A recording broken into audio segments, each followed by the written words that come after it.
This is Tyrese Haliburton, and you're listening to Setting the Pace. Hey, what's up, everybody? Welcome back to another episode here of your go-to Pacers podcast, Setting the Pace. I'm your host, Alex Golden. And on today's show, I'll be going solo to recap the Pacers 125-120 heartbreaker of a loss to the Miami Heat. And man, guys, this was a game that you had everything that you wanted from your starters besides, some clutch defense when you needed it, right? This is a team that was, we were talking about the offensive shooting numbers on our last episode a lot, especially Pascal Siakam. I was like, he's got the worst field goal percentage of anybody that's in the 10-man rotation currently, got the worst free throw percentage of anybody on the team in the 10-man rotation. And then tonight, he has one of his best games of the season offensively, shooting 36, he has 36 points for the game. And not only did he have 36 points, he did it on 13 of 21 shooting, 8 of 11 from 3, 6 rebounds, 2 assists, 2 steals. However, in a 5-point loss, Pascal Siakam was a -8. And the problem with me for Pascal Siakam, I will get to it in a little bit on this show, but I want to talk about what happened in this game, okay? Because Pascal Siakam, the all-star Pascal we saw, he was back for stretches of this game. But the Pacers were up. They were up 67-55 with about, 2.5 minutes left to go in the second quarter. And all of a sudden, here comes Miami on a 13-2 run. The only points the Pacers got in the final 2 minutes and 32 seconds of the second quarter was an Aaron Nesmith put-back slam on an offensive rebound. It was a gorgeous play. It got me out of my seat. I was like, whoa, Aaron Nesmith just came out of nowhere and threw it down over some big dudes. It was awesome. It was one of those plays that hopefully can stop the momentum. And then Miami comes down and scores right after it. And it's a 1-point game heading into the halftime. And Jeremiah Johnson, he had Myles Turner for the halftime interview. And Myles was just not having any of it. I'm sorry. Myles was so beside himself with how bad the defense was to close that half. And rightfully so. It was bad. It was really, really bad. So the Pacers, they go to the half, and you're hoping, okay, can they turn this around to start the third quarter? And that is exactly what they do. They go on an 8-0 run. It was all led by Tyrese Haliburton. He had 6 points and an assist to Aaron Nesmith. So the Pacers are now up by 9 points after they had just let the Heat back into it. And so that 1-point lead is extended to 8, and it only took them a minute and 20 seconds to go on an 8-0 run. So you're thinking, all right, the Pacers got this under control. They're understanding the task at hand. They're focused. They're going to win this game. They're just got to keep their foot on the gas, right? And this is when everything just goes bad for the Pacers. Right? This is just the worst absolute outcome for the Pacers. After they go on that 8-0 run, they're up 9. What happens? The Miami Heat go on a 12-1 run, and they retake the lead at 80-78. Rick Carlisle calls a timeout, but to no avail. Over this stretch, the final 10 minutes and 40 seconds of the third quarter, the Miami Heat outscored the Pacers 29-15. 29-15 in 10 minutes and 40 seconds. That is crazy when you think about the hellacious shot making that was going on in this game, that the Heat, for that stretch, were able to hold Indiana to that. And I think part of it was just Indiana got cold. They got so hot early on, and they were really red hot in the fourth quarter too. But during that stretch, they just hit a wall. And I'm not sure exactly what happened, but let's just look at the numbers here. So in the first half from 3, Indiana shot 13 of 19 from 3. That's good for 68.4%. And then they shot 57.8% from the field. If you fast forward to what they did in the third quarter, they shot just 10 of 23 from the field, which is 43.5%, and 2 of 9 from 3, which is 22%. This is a team, the Pacers, that shot close to 53% from 3 in this game. But in that stretch, that 10-minute stretch, they shot 22.9%. And this is where I think the game was lost, right? The Pacers head into the half up by 1, get it up to 9, and then they trail by 5 heading into the fourth quarter, which is manageable. It's manageable, but you got to lock in defensively.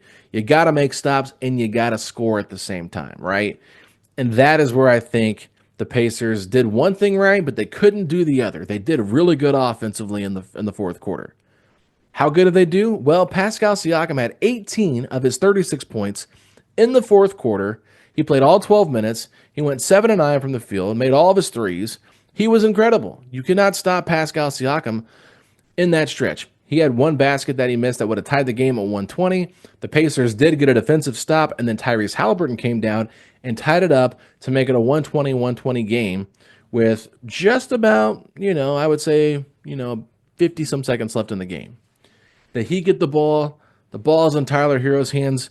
Duncan Robinson had 10 points in the fourth quarter. He was kind of cooking. Alec Burks had been really cooking in the second half.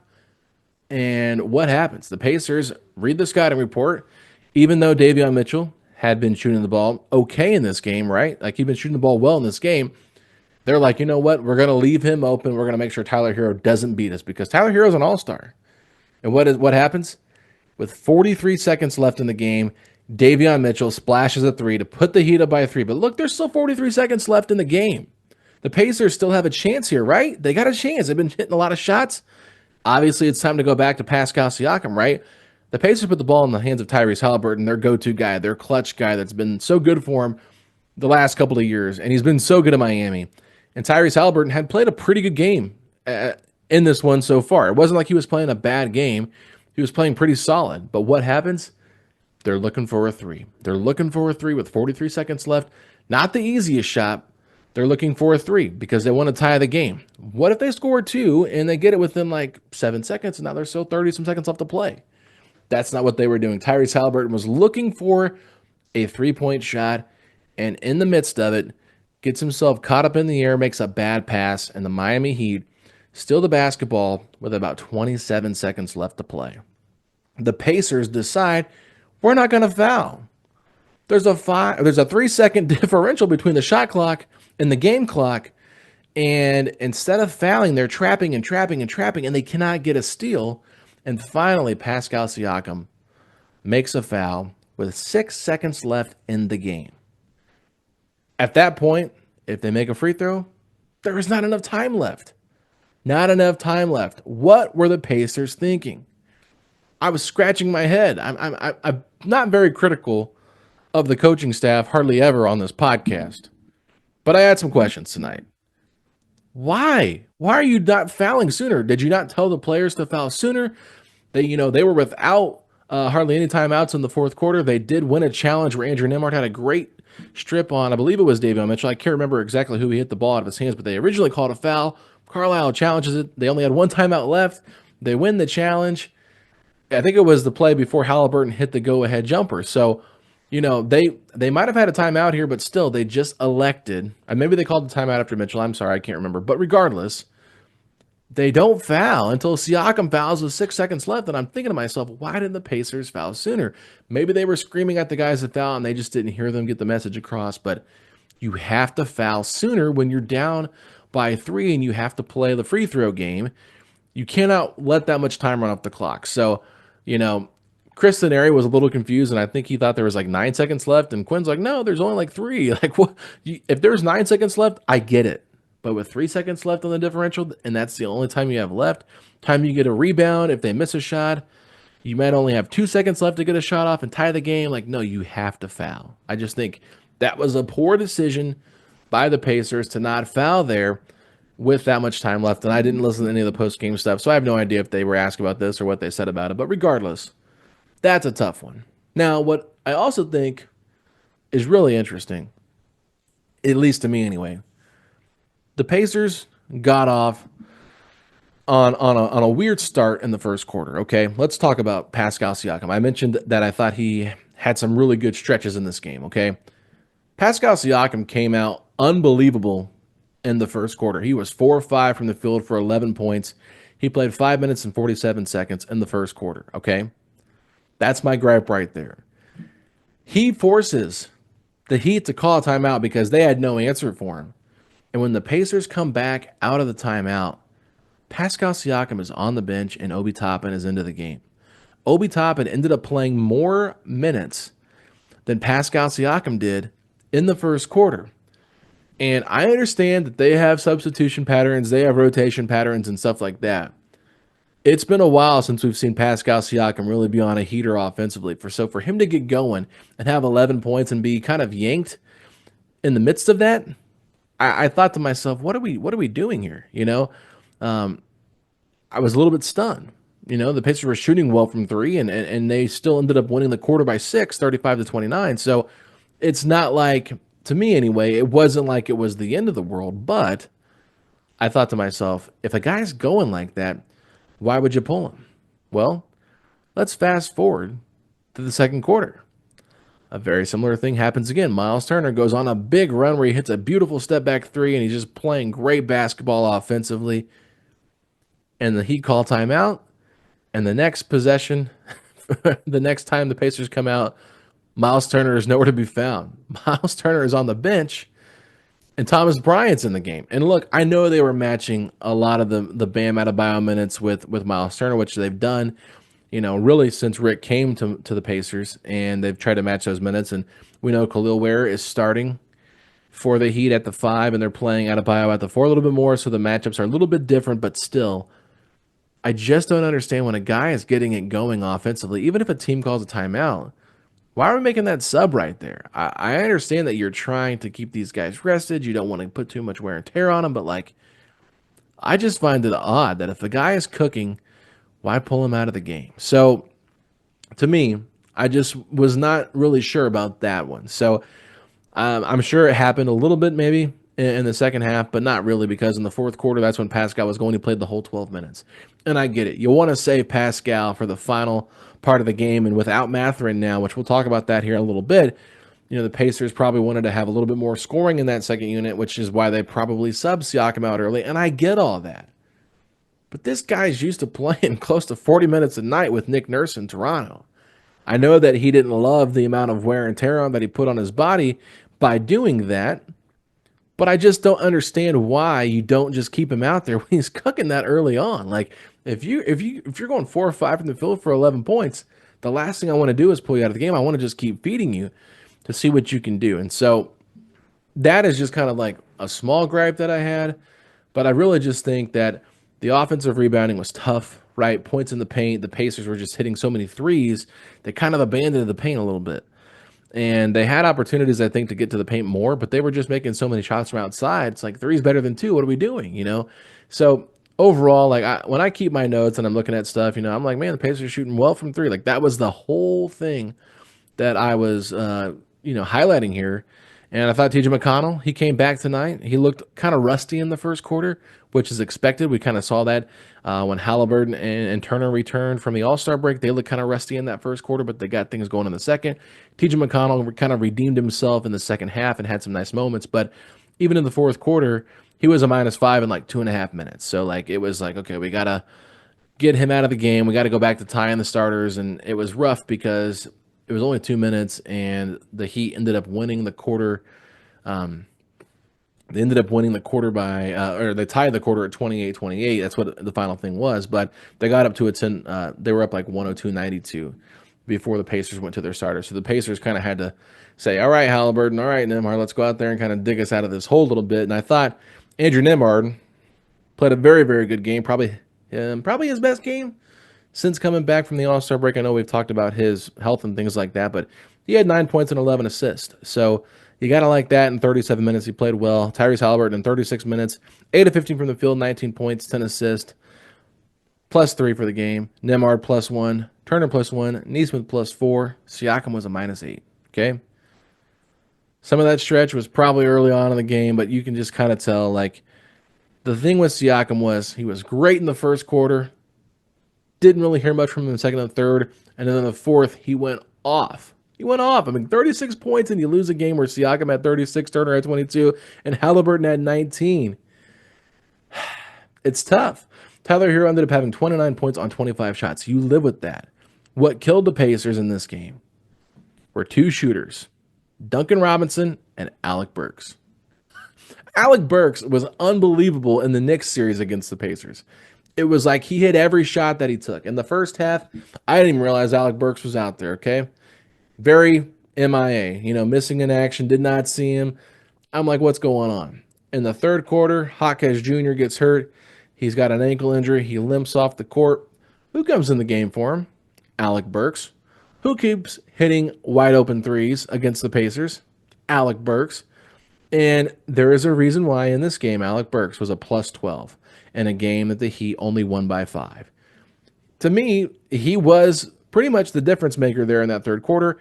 Duncan Robinson was a plus 0, so his plus minus was, nothing positive or negative, but I just felt like his minutes out there were so impactful because of how he was just spreading the floor. And like one thing about Duncan Robinson is like he just draws so much gravity. And that's one of the things I think the Pacers are kind of missing. I know it's crazy to say that, right? On a game where the Pacers shot 53.8% from 3. But I do think at times they miss having that stretch shooter that really just changes things up. Like, the fact that Siakam had 8 3-pointers made in this game. Turner had 5 3-pointers made in this game, and Haliburton had 3 of 5 made. It's one of those things where you're not usually expecting to lose that game. So it honestly, like, it's a blow because now the Bucks are back in the fourth spot in the Eastern Conference, and the Pacers are in 5th, and they only have a 1-game lead over Detroit. And Detroit lost to the Denver Nuggets on Friday night, so that does kind of alleviate some of the pain. But yeah, Indiana, they got to win these games. And Miami, I understand it. They've won 2 in a row, but they've just won 4 of their last 10. So they're not playing very well. They're not playing great basketball. They have a minus point differential in terms of what they're scoring versus their opponents are scoring. And they didn't have Andrew Wiggins tonight. Someone they traded, for when they traded Jimmy Butler. But I did like the Davion Mitchell pickup a lot for them. I thought he was very impactful in this game, even though I thought he was fouling the crap out of Tyrese Haliburton. I tweeted about it. I usually don't tweet about fouling, but it's just like Davion Mitchell cannot guard without fouling. I mean, he's kind of like the version of Aaron Nesmith to the Pacers as he is to the Heat, right? Aaron Nesmith, he's a better defender than Davion Mitchell. I'll just put it out there. But, Davion Mitchell, the guy had his hands all over Tyrese Haliburton for the entirety of the game.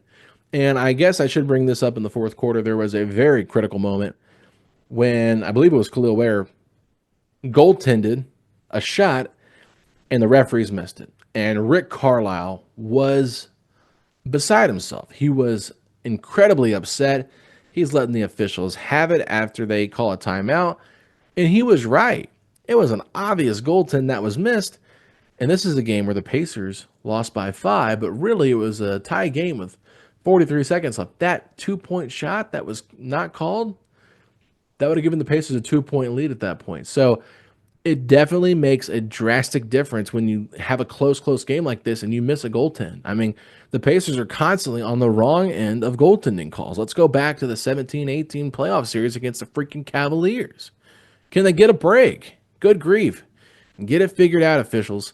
And that's what's so frustrating. You can go back and review if a guy's foot was on the line, but you can't go back and review if there was a goaltend that was missed. What is reviewable and what's not reviewable? What's challengeable, what's not challengeable? There's a bunch of different things in there that just don't make sense to me. But when you miss a goaltend that's that obvious, like it can change the dynamic of a game. And so, the Pacers didn't lose that game specifically because of that. But in a game of runs like this, that is critical. So I don't know. Let's talk about some other stuff here. I thought Aaron Nesmith was very impactful in this game, even though his stat line wasn't great, just 7 points, 6 rebounds. But I'm sure everybody's going to be upset about it. But Myles Turner only had 3 rebounds tonight, and he had 0 blocks.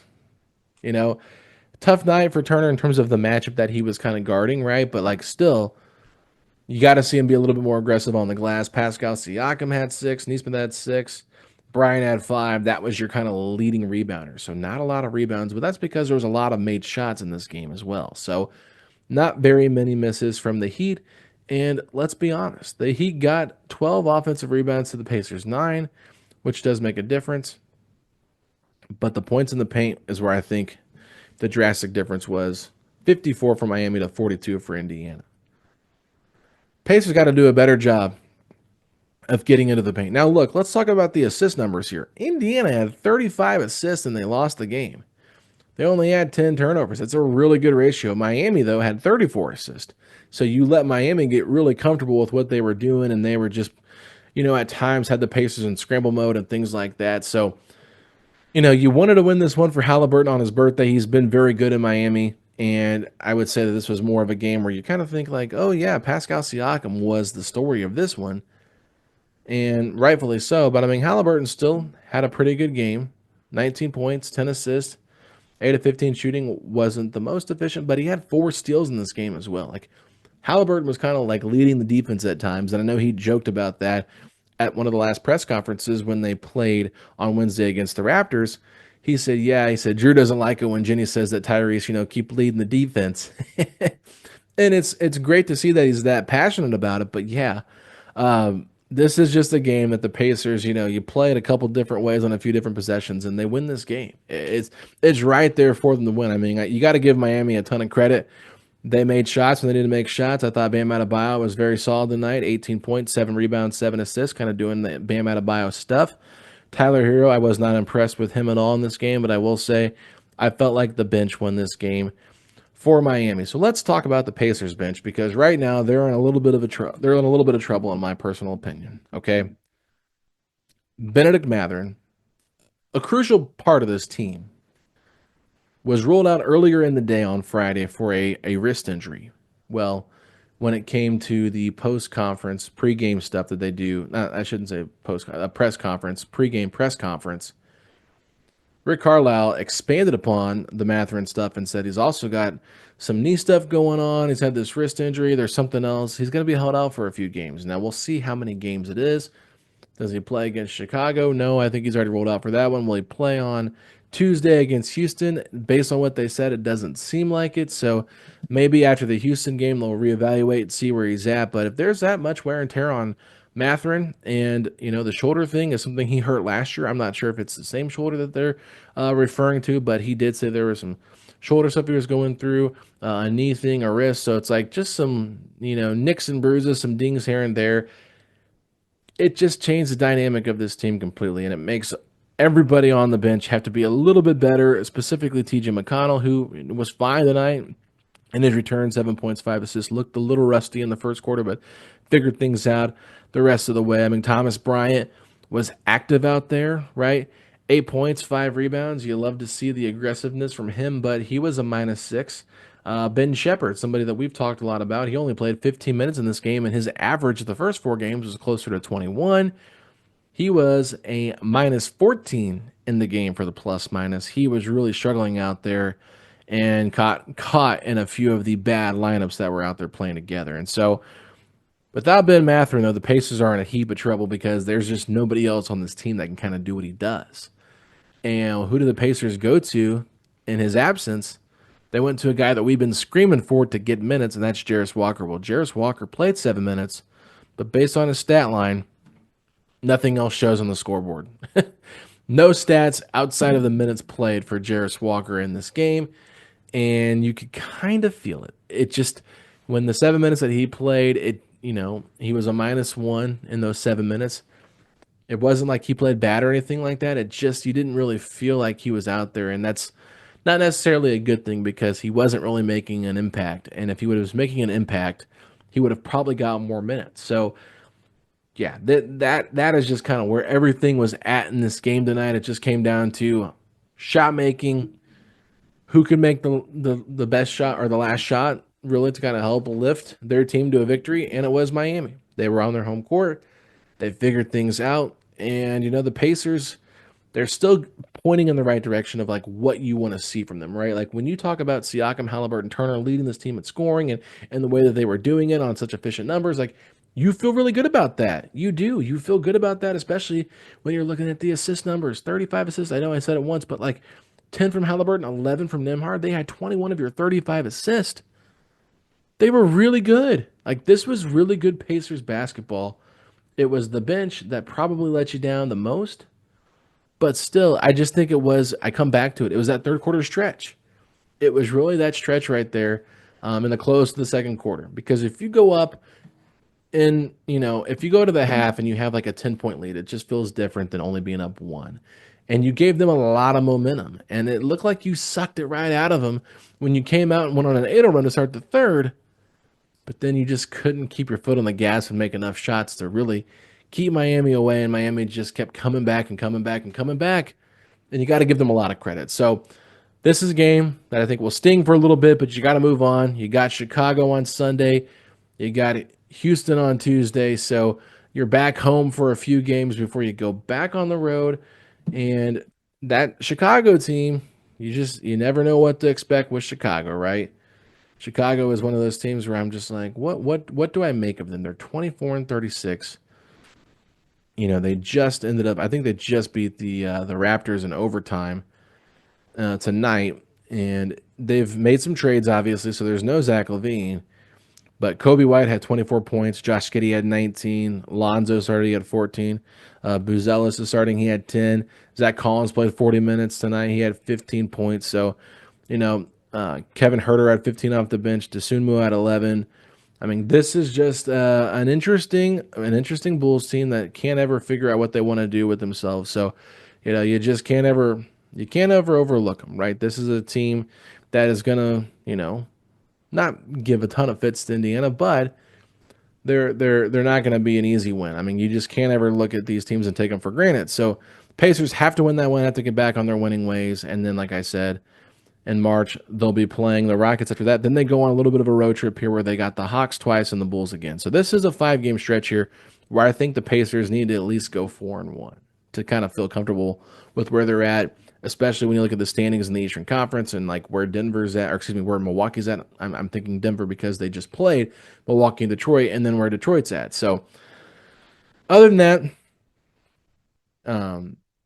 that, this is where the Pacers, they got to move on from this one. It stings. It sucks. But you got to love the shot making. Got to hope that shot making continues. And they've been better on the road since that rough stretch early on in the season. So I'm not overly upset about this. I thought there was just moments there and where they could have been better. And other than that, defensively, they got to lock in a little bit better, be more focused in terms of rebounding. Too many offensive rebounds kind of set the tone early on.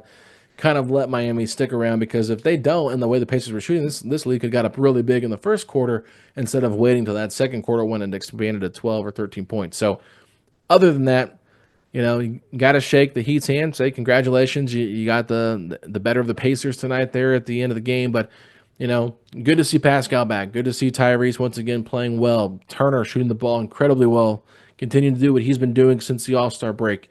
Nembhard getting back on track. Nesmith kind of doing what Nesmith does. It's just gotta keep building and moving forward. So this was a game that I really enjoyed. It was very entertaining.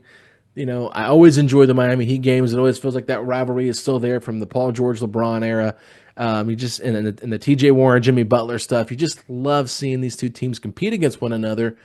And it's not like nasty where they don't like each other in that way, but they just play some really interesting and entertaining basketball. And so we saw some of that tonight. Unfortunately, Miami gets the better of Indiana, where Indiana really needed this victory to win the season series.